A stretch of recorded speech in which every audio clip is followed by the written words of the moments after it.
자, 이번 시간은 ABS라는 걸 한번 배우도록 할게요. 자, ABS는 출제 빈도가 그렇게 높지는 않습니다. 그래서 제가 이제 제목을 어떻게 보냐면요. 이번 시간에는 여섯 번째는 자, 지분금융하고 지분금융과 부채금융이라는 거를 말씀드릴 거예요. 부채금융. 여기에 이제 핵심이어서 좀 전에 MBS가 부채 증권이었죠. 증권화 시키는 게 지분 증권과 이제 부채 증권으로 증권화를 시키거든요. 그래서 MBS가 이제 아까 부채 금융이어서 그거와 관련된 게 ABS도 이제 부채입니다. 근데 ABS는 그렇게 출제 빈도가 높지는 않기 때문에 뭐 굳이 126페이지에 나와 있는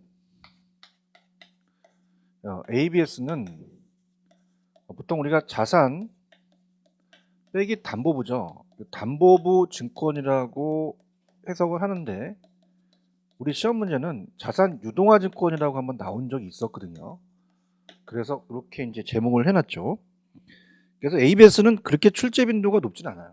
그래서 여기는 그냥 가볍게만 보시는데 오른쪽에 기본 구조도 마찬가지입니다. 기본 구조를 가지고 뭐 아직까지는 뭐 수탁 관리 회사 무슨 뭐 자산 관리자 그 다음에 뭐 이런 식으로 나오진 않았거든요. 그러면 이제 그 구조를 뭐 특히 뭐 숙지를 해서 뭐 아까 1차 시장과 2차인 MBS처럼 그렇게 할 필요는 없습니다.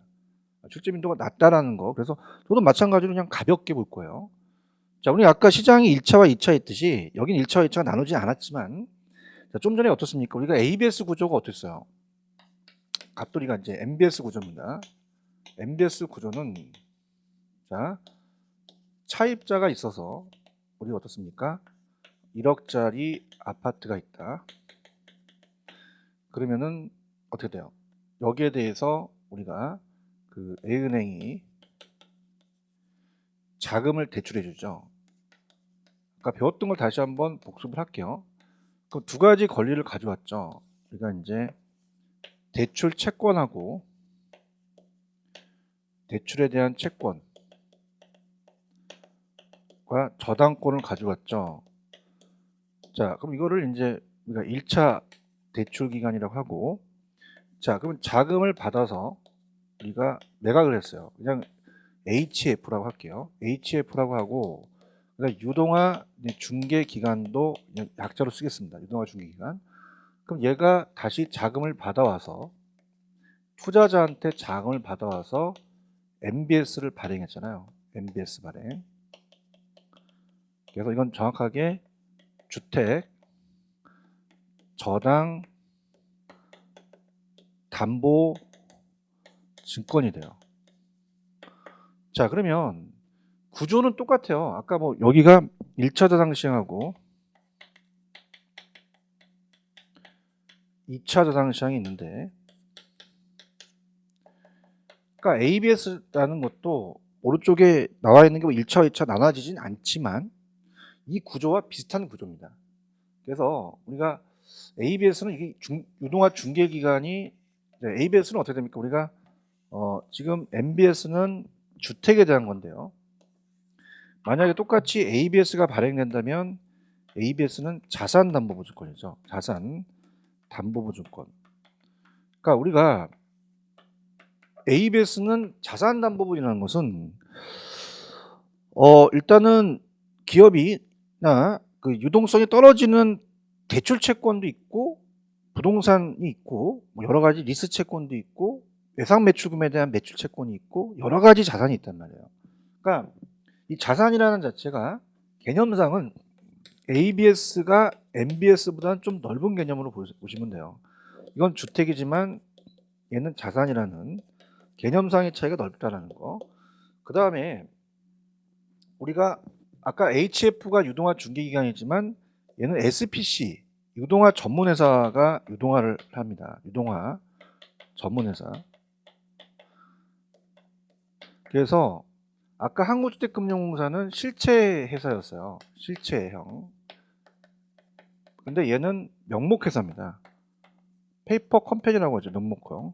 명목회사이기 때문에 자, 이건 우리가 법이 어떤 법이 있냐면 한국주택금융공사법이라는 게 있어요. 법은 항상 바뀌죠. 그 다음에 이제 얘는 한국주택금융공사법이 아니라 자산 유동화에 관한 법률이라는 게 있습니다. 그래서 이 유동화 회사가 얘는 유동화를 해요. 규모가 이렇게 MBS보다는 크지 않기 때문에. 그렇기 때문에 요 정도로 물어보지 이걸 가지고 여러분들한테 오른쪽 박스처럼 깊숙하게 물어보진 않았어요. 지금까지. 저를 믿으시고. 왜 그러냐면 어떻게 해요? MBS가 더 중요한 게 MBS 구조는 보금자리론이잖아요. 얘가.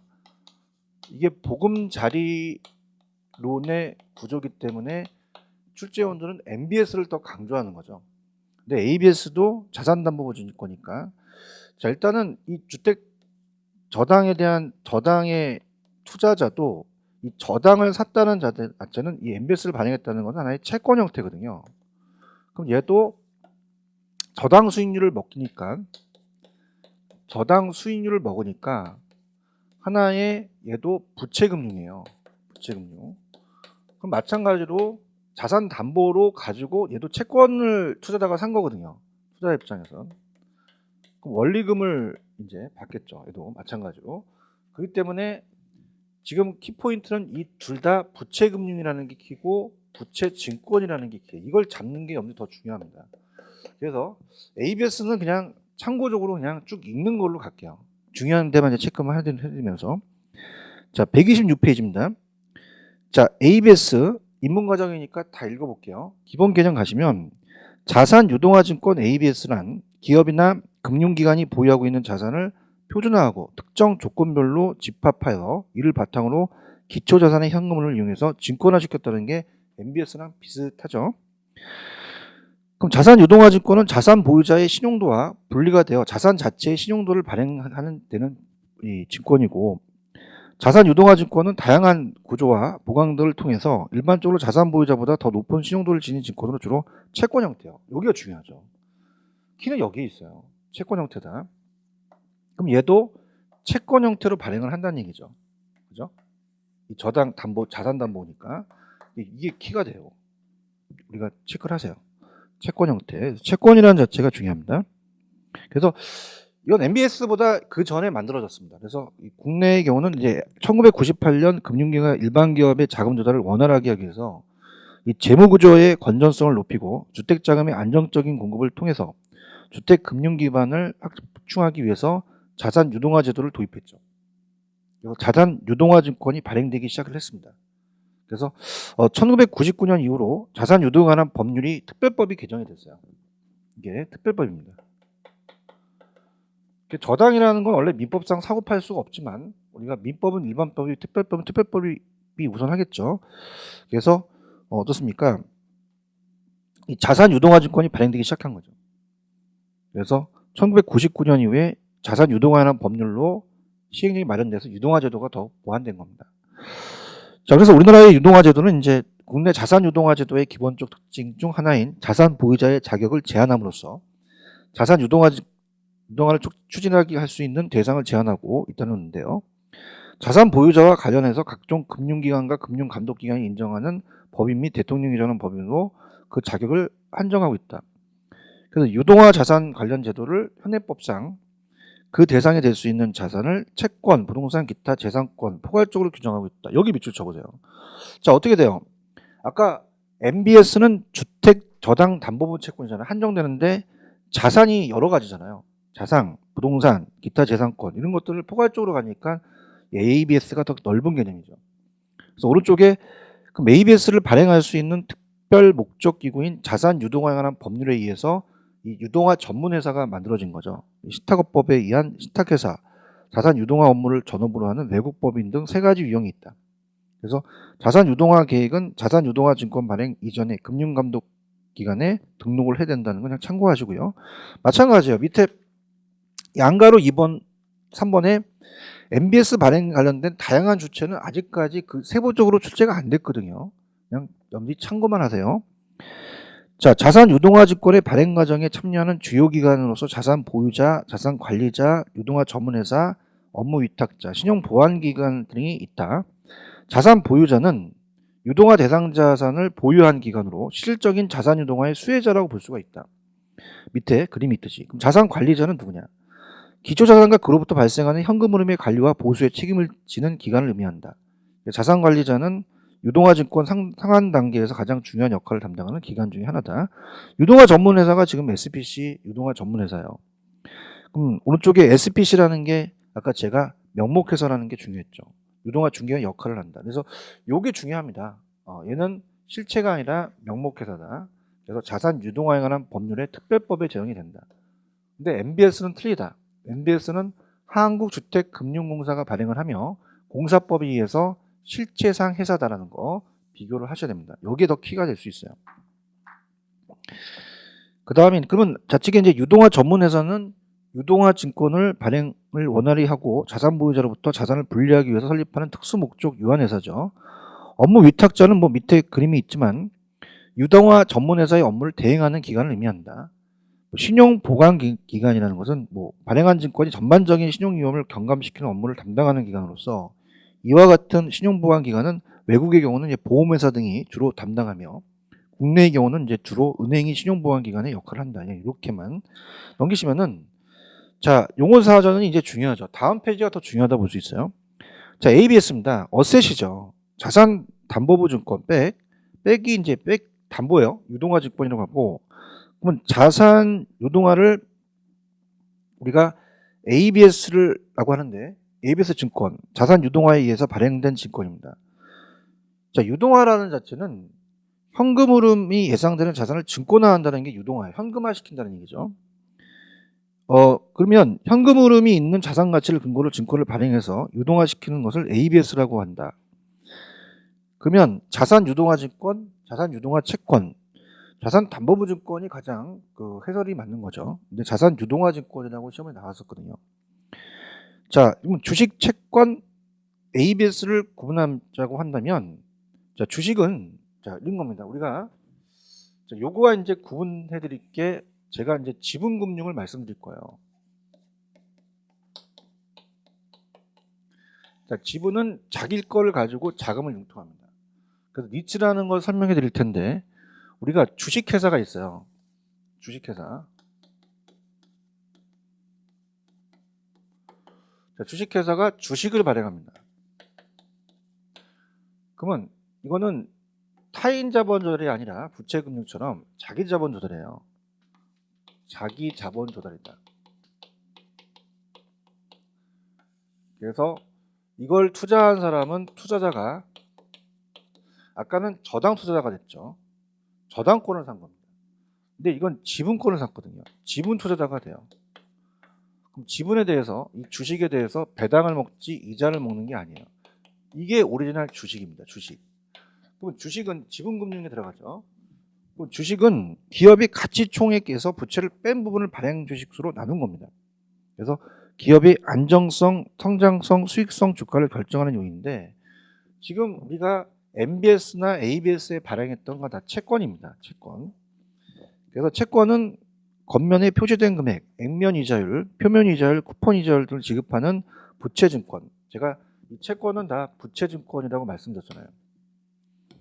그래서 신용평가자의 신용평가를 기준으로 발행된다. 신용등급이 높을수록 그냥 낮은 금리가 적용되겠죠. 안전하니까. 자, ABS는 어떻게 해요? 현금 흐름이 예상되는 자산 가치를. 자, 우리가 지금 어셋이라는 자체는 자산이잖아요. 자산 가치를 근거로 채권형을 발행한 거죠. 그래서 요거 별표. 자, 아까는 요거는 주택이었잖아요. 주택. 주택을 가지고 저당권을 설정해서 갔는데 자, ABS라는 자체는 뭐예요? 자산입니다. 자산을 담보로 간 거죠. 자산 담보로. 자산입니다. 자산이라는 것은 굉장히 폭넓죠. 매출 채권. 매출 채권이 이제 외상 매출에 대한 채권이에요. 자, 외상을 줘서 매출이 일어나서 돈 받을 수 있는 채권이 있는 거죠. 그 다음에 카드 대출 채권. 카드로 대출. 그 다음에 신용 대출 채권. 주택 저당 대출 채권이 일로 들어가잖아요. 그래서 우리가 주택저당 채권이 MBS라면 ABS는 개념상 더 넓은 개념이라고 볼 수 있다는 걸 꼭 기억하세요. 자, 그러면 시험 문제는 밑에 채권과 주식이 나와요. 그래서 지금 요거는 채권 형태니까 부채금융이 되고 주식 형태니까 지분금융이 된다는 얘기예요. 자, 그래서 채권은 부채를 가지고 증권화 시킨 거고 대부를, 그죠? 그 다음에 주식은 지분 출자를 증권화 시켰죠. 그래서 채권은 발행 주체의 신용평가를 기준으로 신용등급을 부여합니다. 그래서 우리나라 이제 MBS는 CMO 같은 경우 나중에 배우시겠지만 AA 등급으로 신용등급이 높아요. 근데 주식은 어때요? 발행 주체의 그 자산, 가치, 수익 가치, 본질 가치로 구성이 되고, 당연히 자 이거는 타인 자본을 조달합니다. 타인 자본 조달. 그래서 이 자금을 얘가 공사가 자기 지분을 판 게 아니라 저당을 팔았기 때문에 타인 자본을 조달한 거죠. 근데 주식은 어때요? 자기 지분이 자기 자본을 그 자본에 대한 성격을 이제 주식을 넘긴 거죠. 그러면 채권자는 채권의 이자를 수취하죠. 얘가 먹는 건 저당 수익률이 이자 수익이라고 얘기했잖아요. 천천히 갑니다. 근데 주식은 어때요? 배당을 획득한다는 거예요. 주식은 이자가 아니라 배당이죠. 그 다음에 증권의 성격은 이제 채권은 확정 고정 이자가 변하지 않습니다. 이자가 고정돼 있죠. 왜? 아니 채권에 대한 이자가 딱 정해져 있을 거 아니에요. 근데 배당은 항상 바뀝니다. 고정된 게 아니죠. 비교할 수 있어야 되고요. 그 다음에 이건 조금 전문적인데 채권은 이제 증권 가격이 변화해서 가격 변동의 위험이 존재하면서 금리가 높아지면 채권의 가격이 좀 떨어지고 금리가 낮아지면 채권의 가격이 좀 높아집니다. 그래서 이거는 가격 변동 위험 존재죠. 근데 주식은 투자 원금 손실이 가능합니다. 추가 하락 가능성이 있기 때문에 투자 원금의 손실이 가능하다는 게 좀 반대죠. 그 다음에 채권은 만기에 이시상을 하지만 주식은 상한 의무가 없죠. 그죠? 그 다음에 경영 참여는 뭐 채권은 경영에 참여하겠어요? 지분이 아닌데 불가능하지만 주식은 주식은 투자자가 지분을 투자했기 때문에 지분권이 있죠. 참여하는 겁니다. 그래서 이제 적용되는 것이 채권이 이제 국채나 지방채, 채권, 부동산 투자회사. 자, 요게 이제 나중에 제가 다시 한번 돌아올 거예요. 부동산 투자회사는 원래는 지분금융이 들어갑니다. 그래서 주식을 발행했다면 그거는 지분금융이 되지만 만약에 회사채를 발행하면 채권이 돼요. 요게 좀 어려워요. 요게 좀 일단 별표를 하나 쳐놓으세요. 별표를 친다는 것은 뭐 이게 꼭 시험에 나온다는 게 아니라 여러분들이 처음 하시기엔 굉장히 어려운 파트입니다. 회사채에다 똥을 치시고요. 그 다음에 MBS도 어때요? 주택저당 유동화 채권이잖아요. 그러니까 ABS도 자산 유동화에 대한 채권이죠. 그러니까 증권인 증권인데 이 증권이 채권이라는 얘기죠. 원래는. 근데 이 주식이라는 건 다 투자회사의 주식. 펀드라는 얘기 들어보셨죠? 펀드, 부동산 펀드 한다. 그럼 투자자를 모집해서 수익 증권을 발행하죠. 신디케이트는 나중에 배우겠지만 투자자를 모집해서 각 투자자한테 지분에 참여시켜서 개발업자가 만약에 100억짜리 대규모 사업인데 50억밖에 없어요. 그럼 10억씩 10%의 지분을 참여시키는 거죠. 출자 증권도 주식에 들어간다. 그러니까 결론적으로는 여기서는 부채와 지분을 갖고 나눠라는 얘기예요. 그래서 지분금융과 부채금융, 그죠? 그래서 우리가 이렇게 해서 여러분들이 나눠주는데 특히 이제 제가 아까 리츠라는 게 중요했잖아요. 그래서 리츠로 가겠는데 자 교재로는 137페이지입니다. 137페이지 리츠가 굉장히 중요해요. 자 그래서 137페이지 위주로 좀 공부를 하겠는데 자 우리가 이 지분금융의 대표적인 게 자 한글로는 이제 부동산 투자 회사입니다. 회사 법이 있죠 우리가. 영어로는 이제 리츠라고 나와요. 리츠 회사. 그러니까 리츠가 문제가 한 문제 정도 꼭 배정이 다 문제 한 문제 정도 나올 수 있는 부분인데 자 한 문제 정도가 배정이 돼요. 리츠는 별표를 3개 정도 치셔야 됩니다. 리츠는 거의 출제될 가능성이 높아요. 리츠가 아직 활성화 안 됐기 때문에 자 이거를 지금 활성화하려는 것이 굉장히 많기 때문에 법이 바뀝니다. 그죠?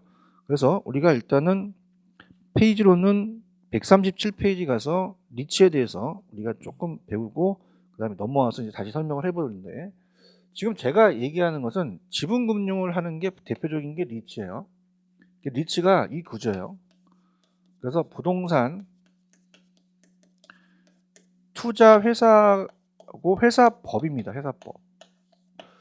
자, 법은 항상 바뀝니다.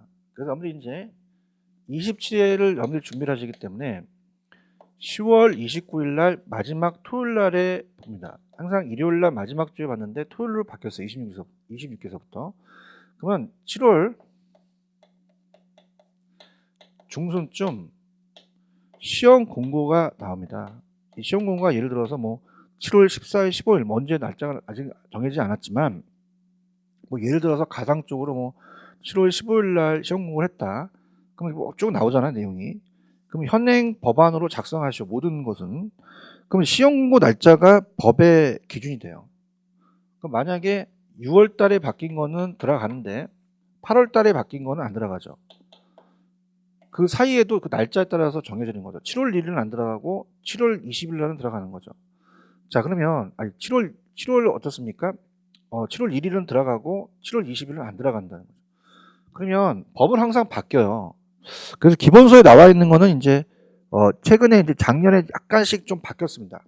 시행되는 시점이 이제 시험을 보고 나서가이기 때문에 그 바뀐 것들을 조금 공부를 할 건데 우리가 또 한 번 정도는 더 바뀔 수가 있기 때문에 여러분들이 그 법에 대해서 구체적인 거는 기본서 들어가서 자 이건 좀 나중에 보십시오 할 건데 마찬가지로 입문서에는 그걸 강조하진 않았어요. 리츠라는 법보다는 이거의 학문적인 접근과 기본적인 것만 잡았습니다. 기본적인 것만 잡겠는데요. 자, 우리가 리츠를 부동산 투자회사라고도 하고 부동산 학문적으로 투자 신탁이라고 얘기를 합니다. 자, 투자가 꼭 들어가야 돼요. 부동산 신탁과는 다릅니다. 그래서 우리가 부동산 개발 파트의 민간 개발 방식에 신탁 개발 방식이라는 게 있어요. 그럼 신탁 방식, 토지 신탁 방식은 우리가 이 신탁 회사가 따로 있으면서 신탁을 맡겨서 하는 회사가 따로 있습니다. 투자라는 게 꼭 들어가야 되고요. 그 다음에 이제 리츠라고 나오죠. 리츠 회사입니다. 리츠 회사. 그래서 리츠 회사가 돼서 우리가 들어가는데 자, 우리가 이제 일단은 투자를 해요. 여기에 갑돌이, 을돌이, 병돌이. 근데 여기서 여러분들 가장 핵심 포인트는 지분금융에 있다는 걸 기억하셔야 돼요. 자, 얘네들은 지분에 참여해서 주식에 참여를 한 거예요. 그럼 얘네들은 저당 투자자가 되는데 채권에 대한 투자가 되는데 얘네 한 명 한 명이 지분 투자가 됩니다. 지분에 투자를 한 거죠. 주식을 발행했어요. 그러면 얘도 지분금융에 들어간다는 겁니다. 그죠? 그럼 얘네들은 지분권을 가지면서 배당을 먹는 거죠. 배당을. 이자를 먹는 게 아니죠. 원금의 손실 가능성이 크다는 거고 그 다음에 그것이 고정되어 있는 이자가 아니라는 거죠. 그러면 얘는 부동산에 투자를 해야 돼요. 그래서 부동산 소유 지분을 가져야 됩니다. 그래서 부동산에 우리가 소유 지분을 갖는다는 것은 부동산을 직접 사서 가지고 있어서 우리가 수익을 창출하라는 얘기예요. 그러면 수익이 있어야 되니까 우리가 주거용보다는 업무용에 투자한다고 시험에 많이 나왔습니다. 업무용에. 그러면서 오피스텔 같은 임대사업에 투자하게 되면요. 여기서 임대 수입을 벌 거예요. 그럼 임대 수입을 벌게 되면은 자, 우리가 보통 자기 회사의 이익을 키우는 것을 사내 보유, 자, 유보라고 합니다. 유보라는 것은 이제 자기의 이익을 키우기 위해서 배당을 해주는 것보다 자기 이익을 더 설정해서 그걸 남겨놓는 거예요. 그러면 안 된다는 거죠. 유보하지 말고 배당을 90% 이상 배당을 하게끔 의무 배당으로 되어 있어요. 이따 보겠지만 그걸 금정 배당으로 하게 되어 있습니다. 그 다음에 또 좀 전에 봤던 ABS나 MBS, 특히 얘네들은 그냥 증권이 아니라 부동산 증권이죠. 그러니까 부동산 증권에 투자해서 아까 부동산 투자 이 MBS, ABS 투자하면은 이자 수익을 먹죠. 그럼 이자 수익에 대해서 그걸 네가 다 먹지 말고 배당을 해주는 거고요. 또 개발 사업에 투자할 수도 있다는 얘기입니다. 이렇게. 자, 근데 이제 이것이 우리가 제일 중요한 게 자기관리 리츠와 위탁관리 리츠라는 게 있어요. 그럼 자기관리, 위탁관리는 말 그대로 여러분들이 쉬운 게 자기관리는 직접 자기관리하니까 실제 회사입니다. 아까 그러면 어때요? 공사, 한국주택금융공사와 SPC라는 회사가 실체와 명목이라는 거 기억나시잖아요. 그럼 얘는 실체 회사가 있어요. 실체 회사. 그래서 자기 관리는 실체 회사가 있고 본점에 영업소도 설치할 수가 있고 상근 임직원이 상근을 합니다. 임원들이. 그다음에 전문 인력을 확보해야 돼요. 우리가 어떻습니까? 공인중개사도 전문인이죠. 평가사. 그다음에 저 같은 이제 박사급 이상들 이제 실질적으로 고용을 해서 실체 회사입니다. 그래서 실체 운영을 해요. 근데 위탁회사는 위탁을 해요. 어디에다 위탁을 하냐면 자산관리회사한테 위탁을 합니다. 여기서 위탁을 해서 맡겨서 관리하죠. 그래서 페이퍼 컴퍼니입니다. 얘도 실체형이 아니라 명목형이에요. 아까 SPC 회사 같이. 그래서 명목형의 회사이기 때문에 실제 자기가 운영하지 않습니다. 본점에 영업 설치할 수 없고 상근 임직원을 둘 수 없어요. 이렇게 가지고요. 그 다음에 제일 중요한 게 기업 구조조정 리츠라는 게 있습니다. 자, 얘가 이제 중요한데 기업의 구조조정이라는 것은 자, IMF 때 여러분들 왜 극동건설 같은 대기업이 있었어요. 건설회사에 이제 뭐 지금은 사라졌죠. 그럼 어떻습니까? 이런 회사가 IMF 때 경기가 안 좋아서 법정관리 들어가서 부도가 납니다. 그럼 법정관리 들어간 부실채권을 우리가 현금화시키기가 굉장히 어려워서 부도가 납니다. 이 건설회사가 부도가 나면요. 저도 건설회사 다녔지만 하청기업도 망하고 실업이 드러나요. 큰 타격을 받거든요. 그렇기 때문에 기업 구조조정 리츠를 정부가 만들어요. 그래서 얘한테는 혜택을 줍니다. 혜택을 줘서 특례 조항을 줬기 때문에 어느 정도 활성화가 돼 있죠. 근데 우리가 지금 자기관리 리츠는 숫자가 적어요. 왜? 활성화가 안 됐기 때문에. 그러면 또 왜 그러냐면요.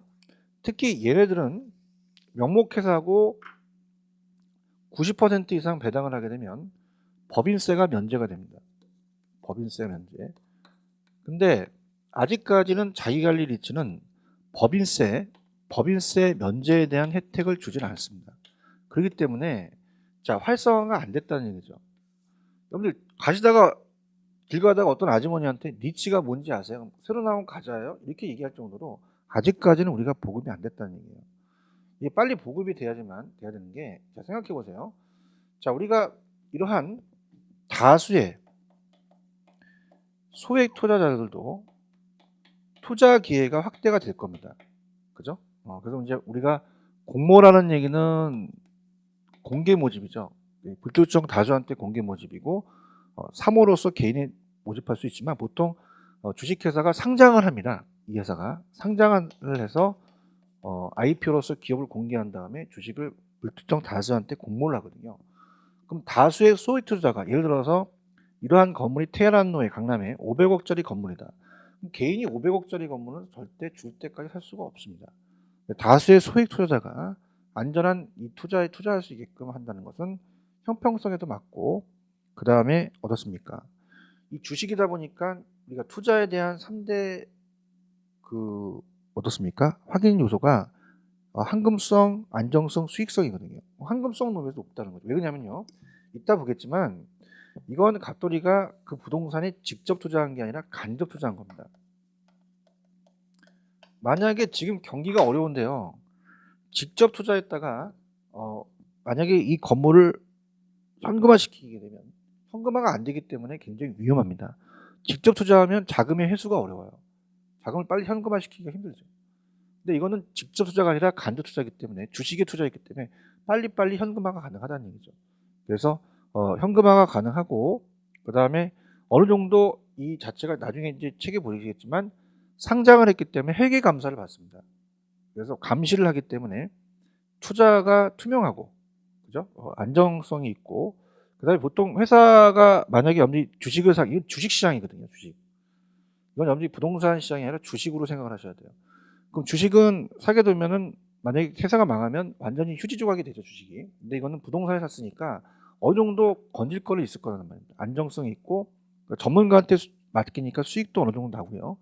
그다음에 이제 요즘 같은 저금리 시대에 예치하는 예금금리가 굉장히 낮기 때문에 이런 게 좀 활성화된다면 어느 정도 수익이 창출될 수가 있다는 얘기죠. 그러니까 아직 활성화되어 있지 않기 때문에 투자자가 그렇게 많지가 않다는 얘기입니다.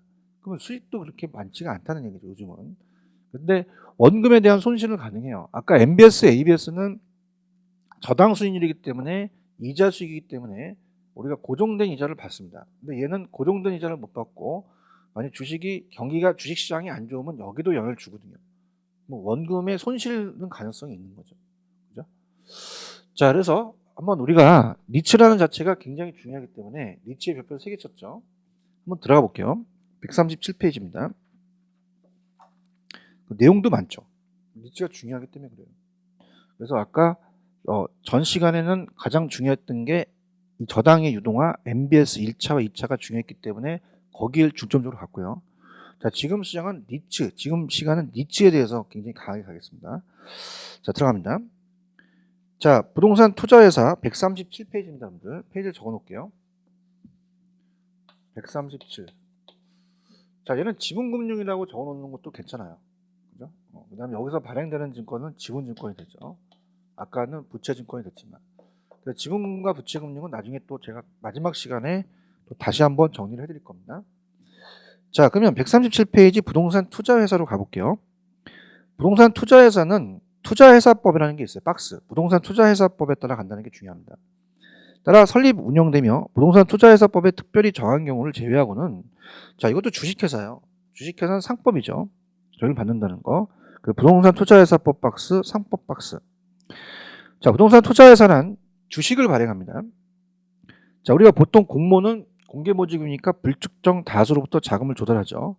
그 부동산의 투자 운영, 직접 부동산에 투자할 수 있고 부동산 증권이 MBS, ABS예요. 자, 부동산 권리 등에서 그 수익을 투자한테 주식 배당이 아니라 금전 배당입니다. 중요합니다. 배당, 금전 배당 박스. 이 제도 회사를 말한다. 그래서 우리나라의 법률상의 정의는 부동산 투자회사, 증권시장에 상장된 것은 뭐 리츠, 골든 나래 리츠 같은 게 일반적으로 우리가 요즘 거래되는 리츠예요. 그러면서 우리가 부동산 투자 신탁이라고 하지, 신탁 회사가 따로 있기 때문에 투자를 빼먹으면 안 됩니다. 부동산 신탁이 아니라 투자 신탁이라는 것도 알아두시고요. 부동산 투자회사의 주식은 부동산을 지분증권화한 거죠. 요거 박스. 부채증권이 아닙니다. 지분증권입니다. 대표적인 형태로서 발행 주식에 투자하여 투자회사의 운영 실적에 따라 배당 동그라미, 배당을 받고 주식의 시세 차익을 향유할 수 있고 당연히 투자 원금 손실을 발생할 수 있다는 건 중요하죠. 요거 시험에 나왔었습니다. 그래서 리츠라는 것은 주식이기 때문에 원금 손실이 발생하지 않는 게 아니라 발생한다고 봐야 돼요. 이러한 측면에 볼 때 투자자 입장에서는 부동산에 대한 간접 투자 박스, 간접 투자가 중요합니다. 박스 쳐놓으세요. 그래서 간접 투자가 여기 핵심입니다. 자, 부동산 투자회사의 발기 설립 및 운영, 국토교통부 장관의 인가 취소. 자, 밑에 설립 자본금이라는 게 굉장히 중요해요. 자기관리 리츠는 10억이 설립 자본금입니다. 5억에서 10억을 다시 상향 조정됐어요. 여기 개당 출제 빈도가 높고요. 위탁관리 부동산 투자회사 및 기업구조형 부동산 투자회사는 5억입니다. 그 다음에 우리가 설립 자본금은 그렇고 우리가 이제 나중에 이제 최저 자본금이라는 걸 책에서 배우실 거예요. 최저 자본금은 이제 70억 이상이 돼야지만 됩니다. 그 다음에 위탁관리와 기업구조형은 50억. 위탁관리와 기업구조형은 5단이라고 생각하시면 돼요. 5억, 50억. 그럼 자기관리 부동산 투자회사, 위탁관리 부동산 투자회사를 일반 부동산 투자회사라고 하고, 자, 이건 기업구조형과 구분하기 위한 거고요. 자, 밑에 양가로 3번에다가 별표를 쳐놓으세요. 자, 자기관리, 위탁관리, 기업구조형이 만약에 문제가 쉽게 출제가 된다면 기본적인 개념만 나올 가능성이 높습니다. 자, 그래서 자기관리 부동산 투자회사는 실체회사 박스, 제가 말씀드렸죠. 실체회사.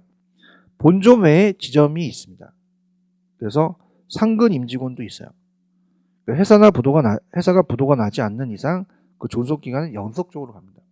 연속적 박스. 자기관리 부동산 투자는 자산 운영 전문 인력, 우리가 공인중개사, 감정평가사 등을 포함한 임직원을 상근을 두고 자산의 투자 운영을 직접 수행하는 회사입니다. 근데 위탁관리는 명목회사잖아요. 서류상 회사예요. 그렇기 때문에 자산의 투자 운영을 외부 별도의 아까 자산관리회사한테 위탁을 한다 그랬죠. 그래서 위탁관리 부동산 투자는 본점에 지점을 설치할 수 없으며 박스. 이게 중요합니다. 설치할 수 있다라고 썼어요. 직원을 고용하거나 상근 임원을 둘 수 있다, 없다. 그래서 없으며 없다. 이게 가장 출제 빈도가 높습니다. 이렇게 보시고요.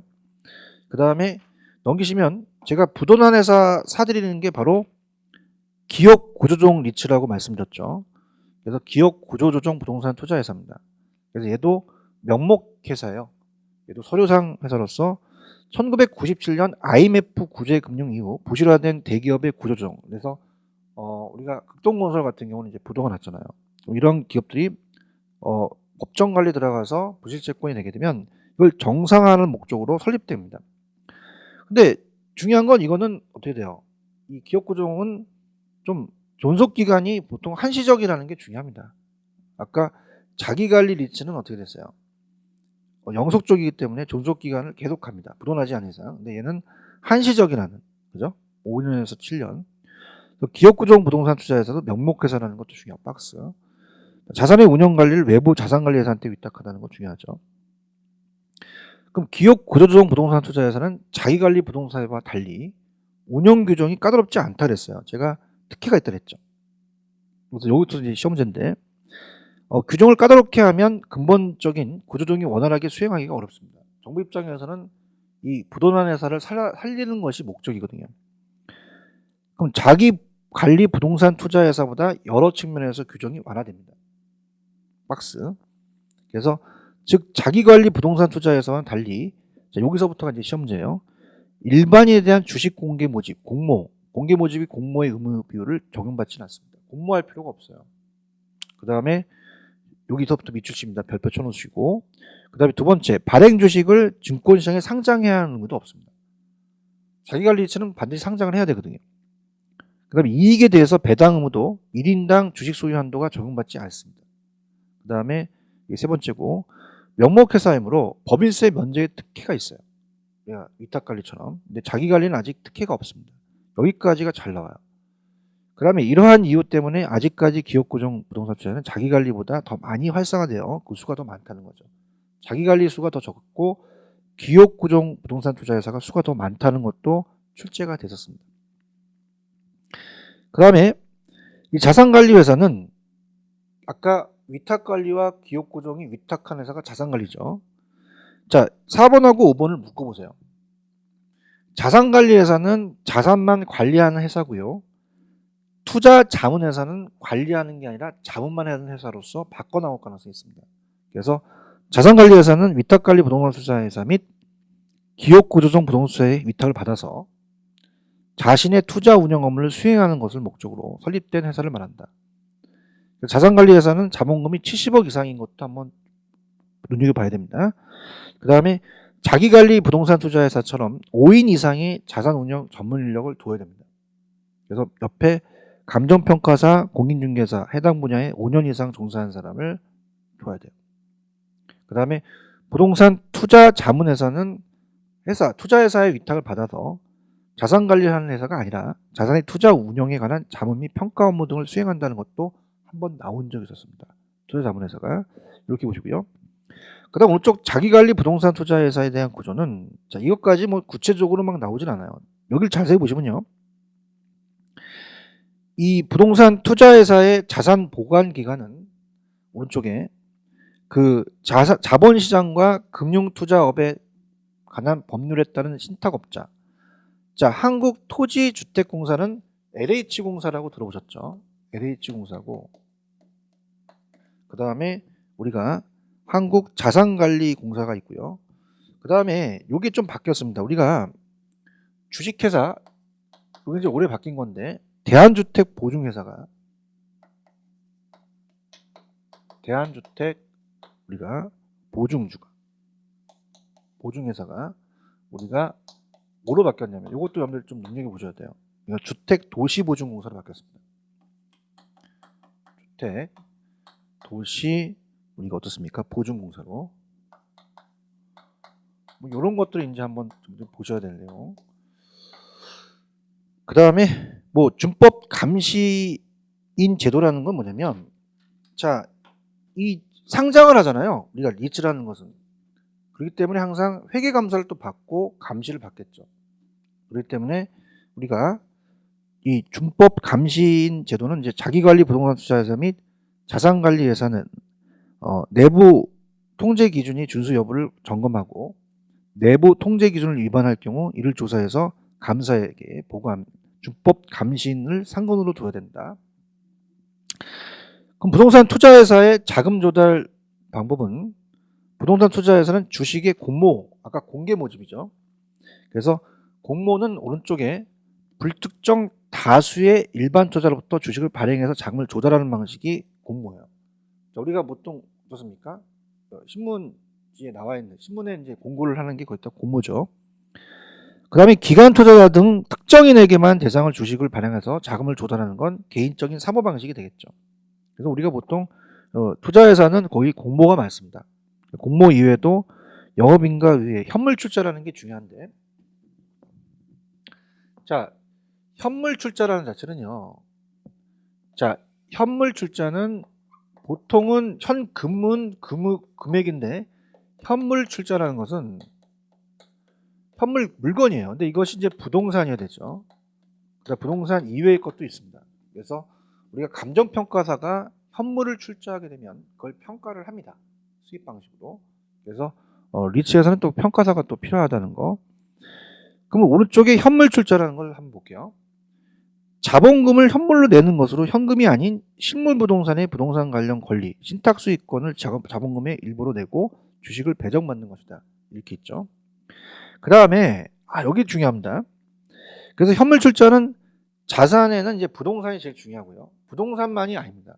옛날에 부동산만이었는데 부동산에 관한 권리, 뭐 이걸 나중에 이제 민법에서 임차권, 지상권이라는 거 배우시고 부동산에 관한 신탁 수익권도 가능합니다. 그래서 이렇게 보시고요. 주식을 발행을 통해서 자금을 조달할 수 있지만 금융기관으로부터 자금을 차입할 수도 있습니다. 그래서 보통 리츠라는 것은 지분금융이기 때문에 차입은 안 한다라는 게 아니라 차입도 할 수 있고 회사채를 발행할 수도 있어요. 요게 이제 중요해요. 그래서 128페이지를 다시 한번 가보세요. 자, 128페이지로 가시면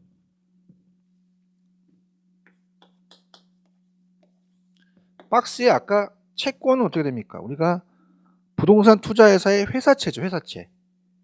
그러니까 투자회사가 회사채를 발행할 수 있을 때는 그 회사채는 부채에 대한 걸로 가야 돼요. 근데 부동산 투자회사가 주식을 발행한 것은 주식이잖아요. 그러니까 회사채도 발행할 수 있다라는 게 나올 가능성이 있다는 얘기죠. 그래서 139페이지 다시 가셔서 체크를 해보셔야 돼요. 그래서 회사채를 발행할 때는 그건 주식이 아니라 회사채니까 자금의 융통이 부채금융으로 봐야 됩니다. 이렇게 정부는 제도적인 뒷받침함으로써 증권시장을 통해서 자금 조달을 용이하게 해주고 부동산 투자회사를 활성화를 유도하고 있다. 자, 이익 배당이에요. 그래서 자기관리 부동산 투자회사는 이익 배당 한도의 100분의 90 이상을 의무적으로 현금 금전 배당을 해야 돼요. 그래서 아까 여기가 90% 이상을 의무 배당, 그래서 주식이 아니라 금전 배당이라는 걸 체크하랬죠. 이거 중요합니다. 키포인트예요. 배당해야 한다. 반드시 해야 된다는 거죠. 원칙이죠. 부동산 투자회사의 투자 운영 성과를 철저하게 주주의 몫으로 배분하는 개념으로 이익 잉여금이나, 자, 현금을 아까 제가 사내에 유보하면 안 된다 그랬잖아요. 유보라는 자체는 자기에 대한 이 회사를 키우려는 목적이기 때문에 유보를 하면 절대 안 됩니다. 성장성을 추구하지 않는다. 또한 일반 기업가는 이 사내 유보가 이제 대기업에 굉장히 문제가 되죠. 대기업이 이제 보통 사내 유보를 좀 많이 하는 편입니다. 성장성을 추구하지도 않는다. 또한 일반 기업과는 달리 주식 배당을 통한 자본 증자도 하지 않는다. 이렇게 해서 내용도 보시고요. 근데 여기서는 제일 중요한 게 이 배당 한도의 100분의 90 이상을 의무적으로 금전 배당한다는 게 중요합니다. 자, 환매에 대한 여부에 따른 리츠에 대한 구분이, 자, 우리나라는 폐쇄형입니다. 미리 가볼게요. 자, 우리나라 리츠가 우리나라 리츠는 폐쇄형이라는 것도 키가 돼요. 개방형이 아니에요. 그래서 주식시장이 상장이 돼서 주식으로 현금화할 수는 있습니다. 자, 그래서 개방형이라는 것은 환매 여부에 따른 리츠의 구분인데요. 자, 환매라는 것은 한번 사들인 물건을 도로 파는 게 환매입니다. 그 투자자가 만약에 리츠의 주식을 사서 나 이거 좀 산 게 괜히 산 것 같아요. 나 좀 이걸 돈으로 바꿔주세요라는 건데요. 한 번 사들인 물건을 도로 이제 파는 건데 그걸 수용하는 것이 개방형이에요. 요 황금성이 우리가 이제 보장됩니다. 황금성이 돈을 바꿀 수 있으니까. 부동산 경기가 불황시, 지나친 환매에 따른 자금 이탈로 또 거의 쇠퇴했고 최근엔 대부분 이제 폐쇄형이죠. 그래서 우리나라도 폐쇄형이에요. 그러니까 폐쇄형은 뭐냐면 환매 요구를 못합니다. 폐쇄된 거죠. 그 부동산 투자회사가 주주의 환매 요구에 응하지 않는 것이 폐쇄형입니다. 단 황금성 보장을 위해서 증권시장에 주식시장이 의무화가 되어 있어요. 우리나라도 상장이 돼 있잖아요. 그래서 의무화가 되어 있기 때문에 현금이 필요할 시에는 증권시장의 주식을 매도하여 현금화하는 것이 가능합니다. 그래서 폐쇄형을 선택하면 환매만 되지 않을 뿐이지 주주의 현금 매수성에는 문제가 되지 않는다. 그래서 시험 문제 간혹가다 모의고사에 전국 모의고사에 전체 출판사에서 내는 게 우리가 우리나라는 폐쇄형이고 환매 요구를 하지 못하지만은 주식시장이 거래가 되기 때문에 현금화될 수는 있다라는 게 나와요. 그 다음에 이제 상장이라는 건 어떻게 돼요? 이 증권거래소에서 증권을 매매할 수 있도록 인정하는 것으로 상장 주식은 비상장 주식에 비해서 황금성이 확보가 용이하다. 이렇게 유가증권을 발행해서 통해서 투자자로부터 자금을 조달하는 방법을 직전금융이라고 합니다. 자, 그래서 우리가 그렇게 뭐 중요하진 않지만 이렇게 주식을 팔아서 투자자한테 자금을 조달하는 게 직접금융이에요. 직접금융. 그럼 직접금융은 뭐냐면 자, 지금 어떻게 됩니까? 우리가 지금 그 회사가 돈이 필요할 때 투자자한테 직접 주식이나 채권을 발행하는 것도 직접금융입니다. 왜냐하면 자금을 융통하는 거니까. 전주한테 그죠? 주식을 발행하거나 우리가 자금을 조달하는 게 직접금융이에요. 근데 요게 간접금융입니다. 이게. 간접금융이라는 건 은행을 통한 거예요. 그래서 아까 제가 A은행이 있으면 자, 을돌이가 1억을 예치시키면 예금금리를 줍니다. 그러면 대출을 또 해주겠죠. 갑돌이한테. 그럼 1억을 대출해주면 대출금리를 받아요. 그러면 얘가 자금의 수요자가 되고 얘가 자금의 공급자가 됩니다. 자금의 수요자가 직접 다이렉트로 주식을 발행해서 아까 같이 팔았다면 그건 직접금융이 되지만 자, 은행을 통해서요. 얘가 자금을 융통했어요. 이거는 간접금융에 들어갑니다. 그래서 이것도 한번 비교할 부분입니다. 자, 그럼 부동산 투자회사의 기대효과는 어떻게 됩니까? 우리가 부동산 투자회사의 주식은 투자 지분을 우리가 표준화 증권화함으로써 소액 투자자한테 투자 기회가 제공된 거죠. 그래서 소액 투자자도 투자를 할 수 있다는 얘기입니다. 형평성을 또 제고됐고 투자자 입장에서는 배당 소득 및 부동산 가격 상승이란 자본 이득에 주식 매가 차익을 기대할 수 있죠. 그렇지만 원금의 손실이 또 발생할 수 있다는 게 또 나오네요. 그 다음에 부동산의 간접 투자, 직접 투자하는 것보다 우리가 간접 투자입니다. 그래서 포트폴리오 효과 측면에서 세금 절감 효과를 항우할 수 있을 측면이 이점이 있죠. 그래서 부동산 관련 주식이므로 우리가 부동산이라는 자체는 인플레에 강하죠. 인플레이션은 물가가 상승하면 화폐 가치는 떨어집니다. 부동산은 인플레를 보호할 수 있는 우리가 인플레이션이 발생되면 여기 갖고 계시는 부동산을 가지려고 하잖아요. 부동산 갖고 유리하기 때문에 인플레이션을 방어할 수 있는 해지가 방어한다는 얘기예요. 보호 기능도 기대할 수 있다. 그다음에 자산관리회사 등 전문회사를 통해서 자산의 투자 운영으로 투자의 효율성을 또 높일 수 있죠. 아까 위탁관리와 기업권은 자산관리회사한테 바뀌었잖아요. 그다음 부동산 투자회사의 경영실적, 사업계획, 임원의 변동 등을 일반인한테 공시를 하죠. 투명성 있게. 정보의 비대칭 문제를 완화하고 투명성을 높인다는 것은 정보를 다 공유하다 보니까 정보가 차이가 없어져서 그걸 완화해서 투명성을 높일 수가 있고 그다음에 기업구정 부동산 투자회사, 이 부동산회사 같은 경우는 기업이나 금융기관 등이 보유한 불필요한 매물 부동산을 효율적 처리를 가능하게 하고요. 그 다음에 어떻습니까? 즉 부실화된 기업, 아까 같은 극동고사 같이 부도난 회사들을 구조조정, 수단으로 활용될 수가 있다는 거죠. 그래서 부동산 투자회사의 설립과 활발한 투자 운영을 통해서 정부 입장에서는 부동산의 효율성을 제고시키고 부동산 시장의 질적 수준 향상을 도움으로써 동시에 공급을 또 증가시킬 수 있다는 겁니다. 자, 이렇게 하고요. 좀 쉬었다가 우리가 이 프로젝트 파이낸싱으로 들어가도록 할게요. 좀 쉬었다가 갑니다.